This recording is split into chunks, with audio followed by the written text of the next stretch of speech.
ಎಲ್ಲರಿಗೂ ನಮಸ್ಕಾರ. ನನ್ನ ಹೆಸರು ನಾಗರಾಜ್.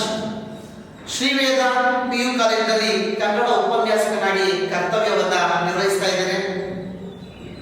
ದ್ವಿತೀಯ PUC 2025-26ನೇ ಸಾಲಿನ ಕನ್ನಡ ಪ್ರಶ್ನೆ ಪತ್ರಿಕೆಯ ನೀಲಿ ನಕ್ಷೆಯ ಪ್ರಕಾರ ಶಿಲುಬೆ ಏರಿದ್ದಾನೆ ಪದ್ಯವನ್ನ 2 ಅಂಕದ ಪ್ರಶ್ನೆಗಳಿಗೆ ನಿಗದಿ ಮಾಡಿದ್ದಾರೆ. ಕ್ರಿಸ್ಮಸ್ ಮನೆಗೆ ಏನನ್ನು ಹೊತ್ತು ತಂದಿದೆ? ಕ್ರಿಸ್ಮಸ್ ಮನೆಗೆ ಕೇಕು, ಚಳಿ, ನಕ್ಷತ್ರ ದೀಪಗಳನ್ನು ಹೊತ್ತು ತಂದಿದೆ. ಶಿಲುಬೆಗೇರಿದ ಯೇಸುವಿನ ದೇಹ ಯಾರಿಗೆ ಏನನ್ನು ಅನ್ನುವಂತಿದೆ? ಶಿಲುಬೆಗೇರಿದ ಯೇಸುವಿನ ದೇಹ ತನ್ನನ್ನು ಶಿಲುಬೆಗೇರಿಸಿದವರೇ, ಕೊಲೆಗಡುಕ ಬರಬ್ಬನ ಪರ ವಕಾಲತ್ತು ನಡೆಸಿದವರೇ, ಎಡಕ್ಕೊಬ್ಬ ಬಲಕ್ಕೊಬ್ಬ ಕಳ್ಳನನ್ನು ತೂಗಿ ಸನ್ಮಾನಿಸಿದವರೇ, ಬಂಧಿಸಲಿ ನಿಮ್ಮನ್ನು ಆ ದೇವರೇ ಎಂದು ಹೇಳುವಂತಿದೆ.